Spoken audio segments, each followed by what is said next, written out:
امام حسین رضی اللہ عنہ وہ عظیم ہستی ہیں جن کی بصیرت نے اسلام کو نئی زندگی دی۔ جب مدینہ میں حالات بدلنے لگے تو امام حسین رضی اللہ عنہ نے وقت کی نبض پہچان لی۔ آپ رضی اللہ عنہ جانتے تھے کہ بیعت صرف زبان کا اقرار نہیں بلکہ کردار کا اعلان ہوتی ہے۔ یزید کی بیعت کا مطلب ظلم کو قبول کرنا تھا۔ امام حسین رضی اللہ عنہ نے عقل، دین اور انجام کو سامنے رکھ کر فیصلہ کیا۔ آپ نے واضح فرمایا، مجھ جیسا شخص اس جیسے کی بیعت نہیں کر سکتا۔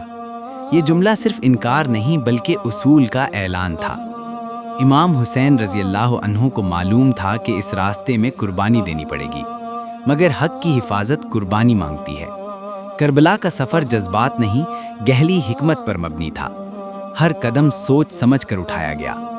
اہل بیت کو ساتھ لے جانا بھی ایک پیغام تھا، تاکہ دنیا دیکھے کہ حق تنہا نہیں ہوتا۔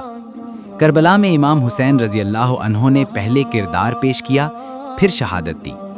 پیاس، بھوک اور تنہائی میں بھی صبر اور وقار قائم رکھا۔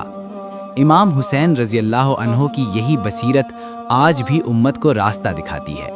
جب حق اور باطل آمنے سامنے ہوں تو حسین کا فیصلہ ہمیں خاموشی سے انکار سکھاتا ہے۔